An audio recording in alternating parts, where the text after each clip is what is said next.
Hi guys, welcome to Wednesday Quickie. I've got a bowl. Where's my steak? We're gonna do a pork steak. Yes, look at that. Rinsed it and patted it dry. Make sure it's dry. We're gonna make a rub, okay? I've got plenty of rubs and all that stuff, but I'm gonna go by, if everybody has those ingredients at home, you can make your own rub, all right? Okay, so let me get, no, I got everything. All right, cool. So now this is gonna be a spicy rub, okay? So if you don't want spicy, then do the regular stuff and omit some things. I'll tell you all about it. Now the paprika is 1 tablespoon paprika. This is smoked Hungarian hot paprika, like this.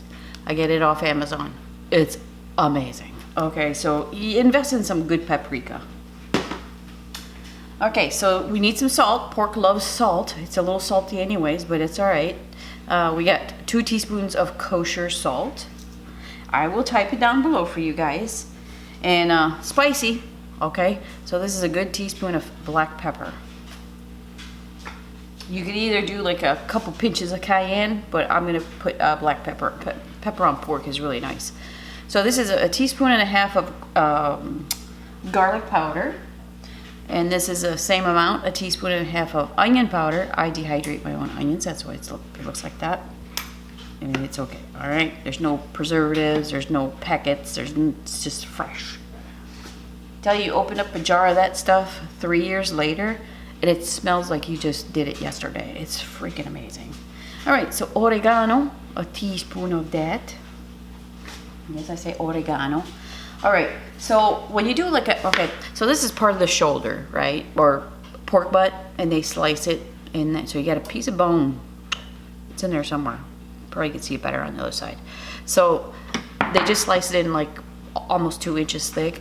And I got them at Winn-Dixie. It was BOGO, and I've never bought them before. We always do a pork butt. Tom used to smoke pork butts and stuff. But I wanted to do a steak, okay? Just for me, I love that stuff. So usually you would rub it, you know, sometimes with mustard, regular mustard, and then put your rub on there.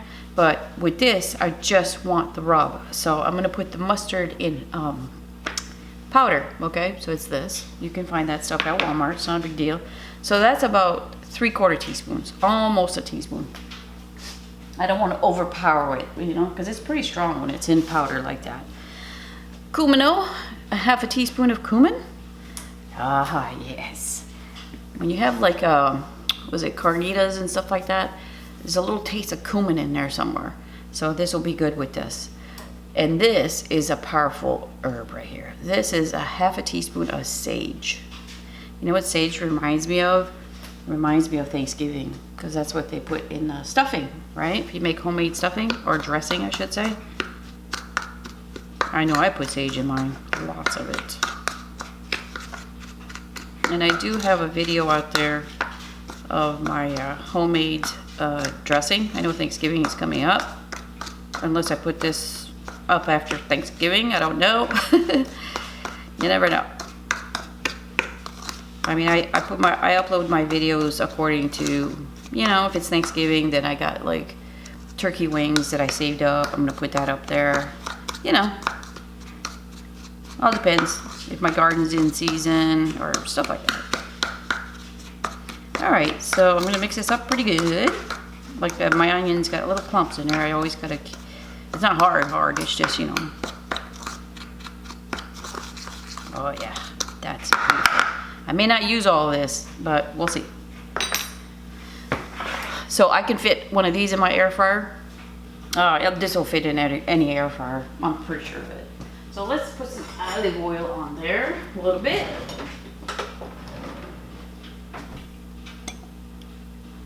Okay. Now, while I'm doing this, now you want to put some of this stuff really generously on there. Okay, let me show you. So I'm gonna see if I'm not gonna use all this. This would be good for 2 steaks. Oh yeah, it smells delicious. Okay, so pat that down.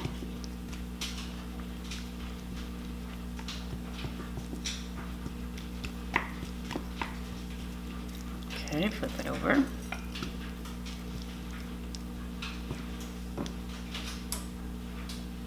Alright, let me wash my hands. I don't want to cross-contaminate this stuff. And let me do the other side, and I'll be right back. Isn't that pretty? Look at the color. That paprika, I'm telling you. Alright, so we're going to reheat the air fryer.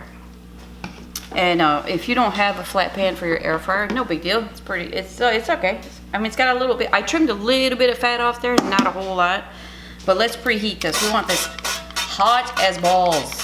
You heard me, okay? So I'm spraying some Evo Olive Oil in there. Spray it, Evo Sprayer. All right, so this is the Rapid Crisp Air Fryer by DeLonghi. Let me show you. It's got a bottom burner. Not sweet. So I won't have to flip this meat over. Now, if you don't have that option, you're gonna have to flip it halfway, right? Okay, so with this air fryer, it's typed down below what I'm gonna do.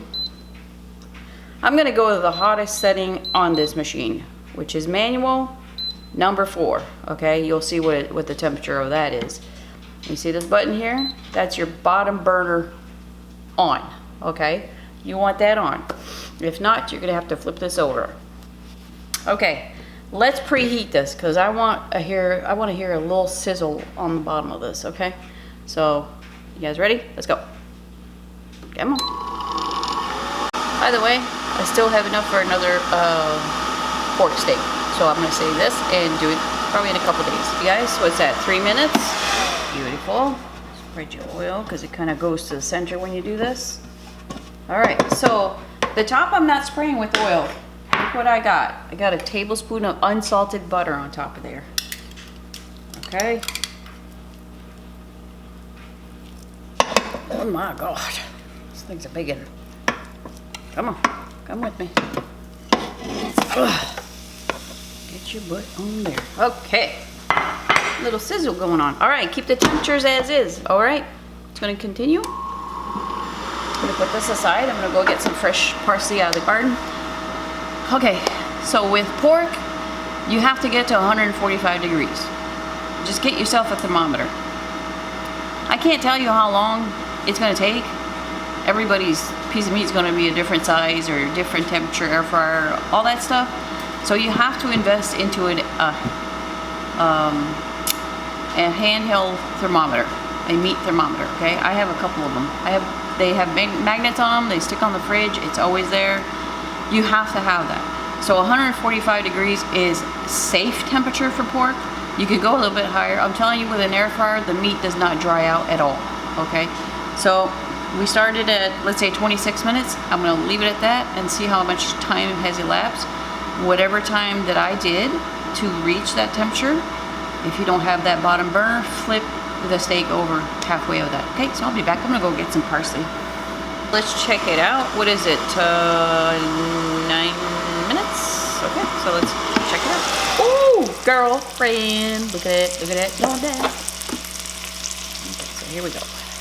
Don't touch the bottom of the pan. 136. I'm gonna tell you, check it every 2 minutes after that. 145 is what we're trying to reach, remember. I'll be back. All right, let's check it again. Just to let you know, my thermometer's made by that. I got it on Amazon. It was like $8. I've had it for like 3 years. The battery's still good. All right, so I'm gonna go a different spot. Don't touch the bottom. 149, 151. You can't see, hang on. See that? Oh yeah, we're done. I'm telling you, every 2 minutes you better check it. So right off the bat, let's just plate this up. I'm gonna let it rest, take some photos. It smells so good. Holy smokes. There's my persil. Oh yeah. Gosh, this reminds me of Germany. I don't know why. Maybe the pork schnitzel. You ever had pork schnitzel? That stuff is so good. All right, so I'm gonna let that cool, of course. I'm going to take some photos. Here, a little bite. Who wants a bite? Take a bite of that corner right there. See that little bone right there? It's right there. Every piece has a bone. Okay? That's why you gotta rinse it. Make sure there's no bone particles on that, and then pat it dry, okay? So I'll be back, you guys. It's hot as heck, but I don't care. I'm hungry. This is such a beautiful thing. Oh boy. The juices on that. Come on, look at that. Look at that. Oh yeah. Mmm.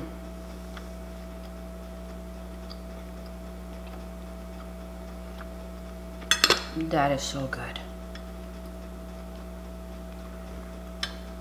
Wow. I taste the paprika, a little bit of cumin in there. Definitely some oregano. The sage is beautiful in there. Oh my gosh. That is delicious. It does remind me of German food. I swear to God it does. Maybe it's the sage thing, I don't know. It reminds me of German food. I love it. That's perfect seasoning.